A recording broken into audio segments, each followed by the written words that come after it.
গত কয়েক সপ্তাহ ধরে আমরা অত্যন্ত ব্যস্ত ছিলাম এই রাজ্যের রাজনীতি নিয়ে। স্বাভাবিকভাবেই একটা বিধানসভা নির্বাচন, মূল ফোকাসে তো এই বিধানসভা নির্বাচনই থাকবে। নির্বাচনের প্রচার পর্ব, নির্বাচনের দিন, নির্বাচনের পরে আলটিমেটলি নির্বাচনের ফলাফল, অন্য কোনো দিকে ঘুরে তাকানোর খুব একটা অবকাশই আমাদের ছিল না। কিন্তু এবার আস্তে আস্তে সময় আসছে, আগামী দিনে তাকাতে হবে জাতীয় রাজনীতির দিকে। দেখুন, পশ্চিমবঙ্গের নির্বাচন বা পশ্চিমবঙ্গের নির্বাচন কেন, শুধু এই চারটে গুরুত্বপূর্ণ রাজ্যের যে নির্বাচন, এটা হয়ে যাওয়ার পরে ক্রমশ জাতীয় নির্বাচনের দিকে ফোকাস ঘুরে যাবে। এটা কিন্তু আমরা পশ্চিমবঙ্গের নির্বাচনী প্রচারেরই ইঙ্গিত পাচ্ছিলাম। মূলত কোমর বাঁধার একটা ইঙ্গিত দিচ্ছিলেন যারা জাতীয় রাজনীতিতে বিরোধী। এই রাজ্যের শাসক দল হলেও তৃণমূল কংগ্রেস জাতীয় রাজনীতিতে বিরোধী দল। সেখান থেকে তৃণমূল কংগ্রেসের নেত্রী মমতা বন্দ্যোপাধ্যায়, লেফটেন্যান্ট অভিষেক বন্দ্যোপাধ্যায়, তারা দিল্লি যাব, দিল্লি দখল করব, দিল্লিতে এবার আমরা 29-এ বিজেপিকে দিল্লি থেকে সরাবো, ইত্যাদি ইত্যাদি, এবং তারপর আর কি কি হবে সেই সম্পর্কেও জনতাকে গল্প শুনিয়েছিলেন। এখন আলটিমেটলি তারা পশ্চিমবঙ্গে শাসন ক্ষমতা ধরে রাখতে পারেননি, তৃণমূল কংগ্রেস দুর্বল হয়েছে। কিন্তু পশ্চিমবঙ্গ সহ এই চার রাজ্যের নির্বাচনের পরে জাতীয় রাজনীতির এবার গুরুত্বপূর্ণ হয়ে ওঠাটা অবশ্যম্ভাবী, এটা কিন্তু কোনো পরিবর্তন হয়নি। ইন্টারেস্টিং হচ্ছে জাতীয় রাজনীতিতে বিরোধী শিবিরের চেহারাটা কি দাঁড়ালো, ইন্ডিয়া জোটের চেহারাটা এবার দাঁড়ালো কি। বিশেষ করে তামিলনাড়ুর যে ফলাফল হয়েছে, তামিলনাড়ুর ফলাফলটা ইন্টারেস্টিং। কিছুটা প্রেডিক্টেবল হয়তো ছিল পশ্চিমবঙ্গ, কেরল, আসাম, কিন্তু তামিলনাড়ুতে টিভিকের মতো একটা দল যেভাবে একটা বিরাট জনতার ম্যান্ডেট পেয়ে গিয়েছিল, এটা কিন্তু অতটা প্রেডিক্টেবল ছিল না, একটা অপ্রত্যাশিত ফলাফল ছিল এটা। এবং তারপরে এই টিভিকে যাতে সরকার করতে না পারে এরকম একটা প্রচেষ্টা, যদিও অভিযোগের স্তরেই আছে বিষয়টা, কিন্তু এরকম একটা প্রচেষ্টা নাকি সেখানকার রাজভবন সূত্র হয়েছিল। সেখানকার রাজ্যপাল কিছুতেই আর টিভিকে সরকার করতে ডাকছেন না। তখন একটা পরিস্থিতি তৈরি হয়েছিল যে তারা হয়তো এনডিএকে, রাজ্যপাল হয়তো এনডিএকেই শেষ অবধি সরকার করার সুযোগ দেবেন। সেটাকে আটকাতে রাহুল গান্ধী সমর্থন দিয়ে দিলেন টিভিকে। এবার মুশকিলটা হচ্ছে তামিল ভূমে ত্রিমুখী লড়াই হয়েছে। এই টিভিকে তো নতুন তৈরি হওয়া, কিন্তু মূল লড়াইটা ছিল এনডিএর সঙ্গে ডিএমকের। আর ডিএমকে, মিস্টার স্ট্যালিন, তিনি কিন্তু ইন্ডিয়া জোটের অন্যতম স্তম্ভ। এবার এই এনডিএ জোট আর ডিএমকে লড়াইয়ের মধ্যে হঠাৎ করে বড় শক্তি হিসেবে আত্মপ্রকাশ করেছে টিভিকে।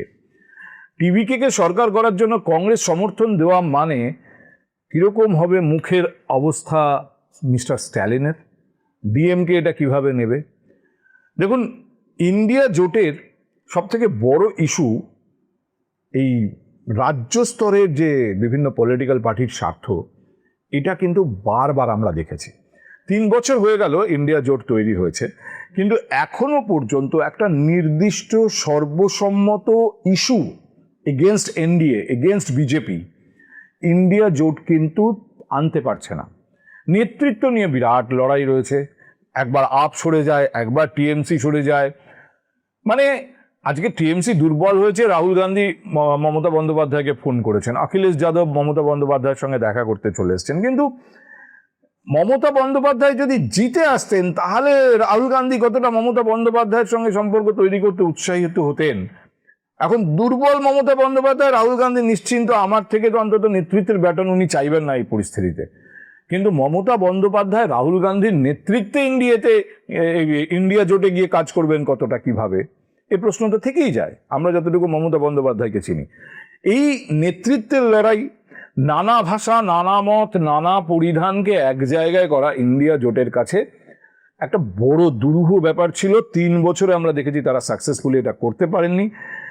এবং এর পেছনে মূলত বিভিন্ন রিজিওনাল পলিটিক্স, বিভিন্ন রাজ্যে যে দলগুলোর স্বার্থ, সেটা কাজ করেছে। তামিলনাড়ুর পরে কংগ্রেসের সঙ্গে ডিএমকে সম্পর্ক কি দাঁড়াবে? ইন্ডিয়া জোটের কর্মসূচিতে স্ট্যালিনকে আমরা কতটা অ্যাক্টিভ দেখব? অত্যন্ত স্বাভাবিক, স্ট্যালিনের প্রতিদ্বন্দ্বীকে কংগ্রেস গিয়ে যদি সমর্থন করে তাহলে এর প্রভাব কি ইন্ডিয়া জোটের ওপর পড়বে না? কংগ্রেসের মুরব্বী হওয়ার বাসনা এটাও কিন্তু ইন্ডিয়া জোটকে বারবার প্রভাবিত করেছে, যা অন্য কোনো নেতৃত্বে ভাবা যাবে না। নেতৃত্বে সবসময় কংগ্রেস থাকবে। এখন কংগ্রেস সর্বভারতীয় দল, এটা নিয়ে কোনো সন্দেহ নেই, কিন্তু নেতৃত্বের জন্য একটা কোয়ালিটিও তো লাগে। সেই কোয়ালিটি রাহুল গান্ধীর মধ্যে কতটা আছে দেখুন।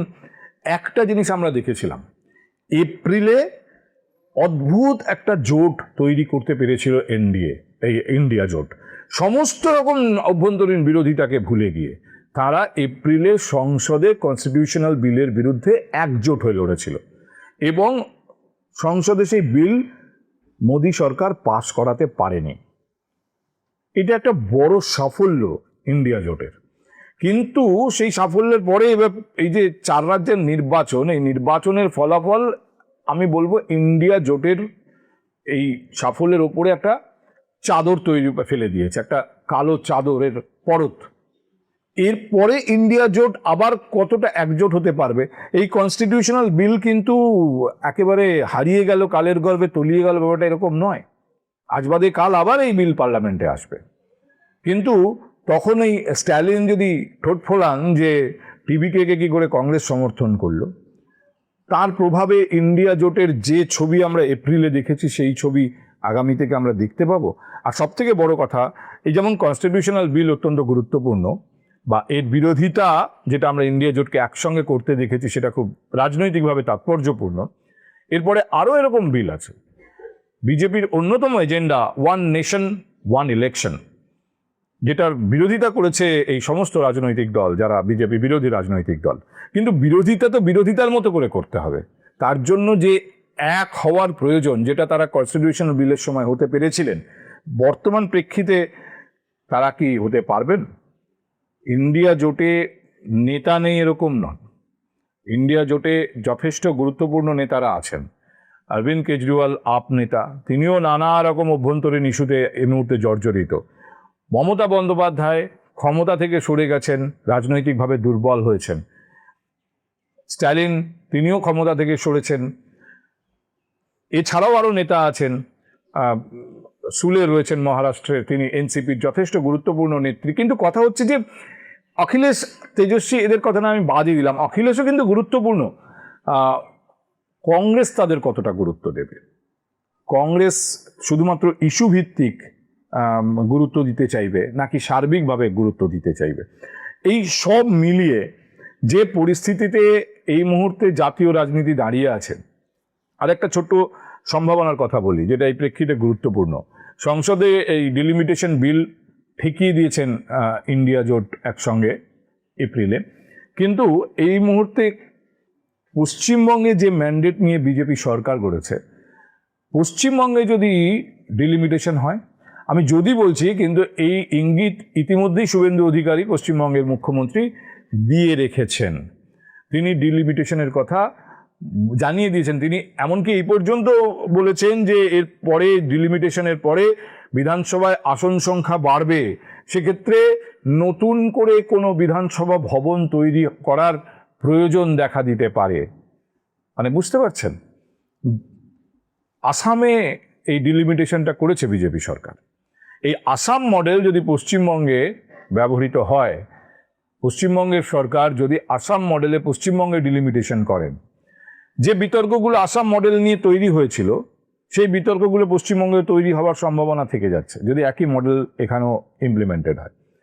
তার মধ্যে ধরুন অন্যতম যে সেখানে অনেক বিজেপি বিরোধী দল অভিযোগ করেছেন সংখ্যালঘু অধ্যুষিত এলাকা, এমনভাবে আসনগুলোকে বিন্যাস করা হয়েছে যাতে এই সংখ্যালঘু অধ্যুষিত এলাকাগুলোকে ডাইলিউট করে দেওয়া যায়। মানে একটা সংখ্যালঘু অধ্যুষিত এলাকাকে 4টে আলাদা আলাদা কনস্টিটিউয়েন্সির মধ্যে পার্টে পার্টে ঢুকিয়ে দেওয়া। এমনও হয়েছে যেখানে সংখ্যালঘুদের সংখ্যা বেশি সেই কেন্দ্রগুলোকে SC ST ডিক্লেয়ার করা হয়েছে, অভিযোগ করা হয়েছে। আমি অভিযোগই বলবো, কারণ এই অভিযোগগুলো আসাম মডেলে এসেছিল। ঠিক একই ধরনের অভিযোগ বাংলাতেও আসার সম্ভাবনা উড়িয়ে দেওয়া যাচ্ছে না যদি বাংলায় আসাম মডেলে পশ্চিমবঙ্গে বিজেপি সরকারও ডিলিমিটেশনের পথে হাঁটে। ফলে ইন্ডিয়া জোট শক্তিশালী থাকাটা এই মুহূর্তে বিরোধী রাজনীতির পার্সপেক্টিভে যদি দেখেন গোটা দেশের রাজনীতি খুব গুরুত্বপূর্ণ। কিন্তু পশ্চিমবঙ্গের নির্বাচনের পর আগামী বছরে আরও 4টে গুরুত্বপূর্ণ রাজ্যের নির্বাচন আছে। সেই নির্বাচন যত এগিয়ে আসবে ততই রাজনীতির যে কি বলবো সমীকরণগুলো তত স্পষ্ট হতে শুরু করবে। হয়তো তা থেকে কিছুটা আন্দাজ করা যাবে যে সত্যিই কতটা একজোট হতে পারছে ইন্ডিয়া শিবির। কিন্তু এখন এই মুহূর্তে যা পরিস্থিতি, অবশ্য একটা দিক এটাও অস্বীকার করা যায় না যে প্রচণ্ড সাফল্যের ফলে প্রত্যেকে যদি সাফল্য পেতে থাকেন তখন সফল নেতাদের একজোট হওয়া কঠিন, কিন্তু ব্যর্থ নেতারা খুব সহজে একজোট হতে পারেন। সেদিক থেকে দেখতে গেলে ইন্ডিয়া জোটের একজোট হওয়ার সম্ভাবনা এই পার্সপেক্টিভে দেখলে হয়তো আগের থেকে বেড়েছে। এনিওয়ে, আগামী যে রাজনীতি, আগামী বছর বা তার পরের বছরের রাজনীতি, সেখানে ইন্ডিয়া জোট শক্তিশালী না হতে পারলে সার্বিকভাবে রাজনীতিতে কিন্তু যে ধরনের পরিবর্তন, যে ধরনের চেহারা রাজনীতির আমরা সুস্থ গণতন্ত্রে আশা করি, সেরকম চেহারা না থাকার সম্ভাবনা। আবার ঠিক একই কারণে পশ্চিমবঙ্গেও বিরোধী রাজনীতি যদি শক্তিশালী না থাকে তাহলে পশ্চিমবঙ্গের চেহারাটাও সে একই রকম হবে।